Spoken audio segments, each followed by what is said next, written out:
So yesterday when I was leaving, I said goodbye to my wife and my son.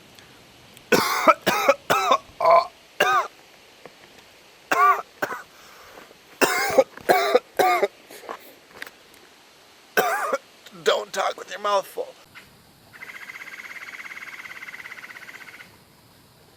So I'm just hiking through tall grass. It's a big prairie. And if I run into anyone, they're just gonna think I'm insane because look at this giant backpack I'm carrying. I have enough gear to go on a big wall climb, but yet it's just flat as far as the eyes can see. So here's the tree grove that I scouted out a few months ago. It's nothing huge, about 50 feet high, but it'll be enough to get me off the ground.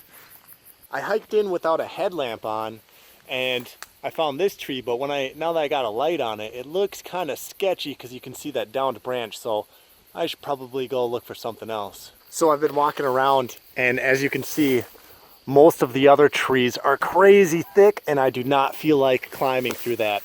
So I guess I'm going with my initial choice. I decided I'm not going to deal with a throw line tonight, so I'm going to trail my rope and free climb up to past that branch.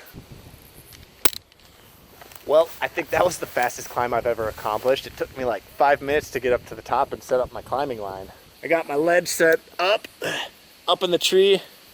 I'm gonna go back down to the ground and get some other stuff. Got all my gear packed up, and I'm gonna head up into the tree for the night. As you can see, this is my main climbing line. And when I haul gear up, I simply just put a carabiner on it, and then I trail the tail end of my rope. And once I'm in the tree, I just pull the rope up, and it works as a pulley, and I just pull it on up. I ended up changing two things from my original gear list. I brought a extra 30-foot piece of climbing rope so that I can hang my portaledge, and just having two ropes really just helps organize things, even though I could use the excess tail of my rope for doing this stuff. And then instead of my air pad, I brought my closed cell foam pad because you know, we get little pieces of tree bark and stuff, and if you smash that between the portaledge and your air pad, you could pop it. So it's just a lot less of a hassle to deal with closed cell foam pads. Originally, when I got everything set up, I wasn't going to put up the fly because it was kind of windy. I didn't want it to flap all night in the wind, but then I changed my mind, and I'm really happy I did because it's so much warmer with the fly up. I'm just eating some chips and hummus. Before I go to bed, I'll probably look at the stars for a while and then lay my head down and go to sleep. I ate the entire bag of chips and the whole container of hummus. So, yeah, I feel amazing. I'm really tired and I'm going to go to sleep. So I will see you guys in the morning. Good night. Good morning. A good way to, you know what? No.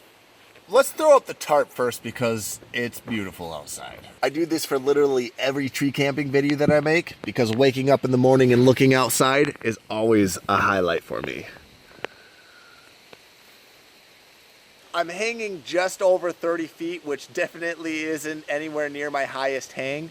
But as you guys can see, I've chosen an absolutely amazing spot. Of all the tree camping adventures I've been on, I think this is the most beautiful setting I've waken up to.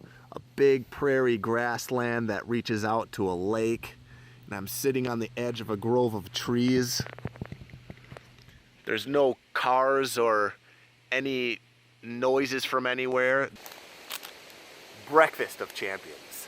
Last night when I was saying goodbye to my wife and my son, he asked me where I was going, and I said, I'm camping. He's like, bye, mommy, bye. And I said, dude, you can't come with me. And he looked at me with those puppy dog eyes, and he tore my heart out of my chest. He just wanted to go camping with me and be outside in this place with me, and I told him no. So, I don't know. I guess that's cool, though, because he wants to go with me, so hopefully soon he'll be in the trees with me doing this.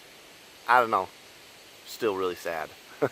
It's pretty cool thinking that I'm probably the only person who's seen this lake from up here in this tree.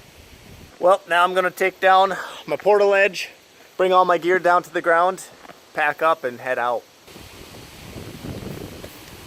This is really hard to do one-handed, by the way. I just felt like You guys need to see how I do it. It's not working. Maybe that. Little foot action. How do you like that?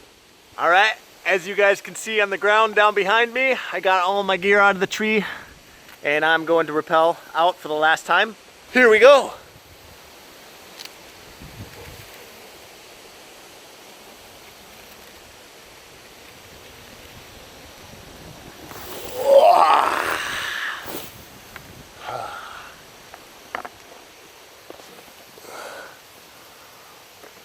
Next week, I have an absolutely huge trip coming up. I'm going to Minnesota. There's gonna be between 4 and 10 other climbers, and we're gonna introduce some new gear that you guys have never seen before. I think it's gonna be a blast, so stay tuned for that. This was an absolutely amazing place for me to go camping. I'm definitely coming back here. I hope you guys enjoyed it as much as I did. Goodbye, and be safe.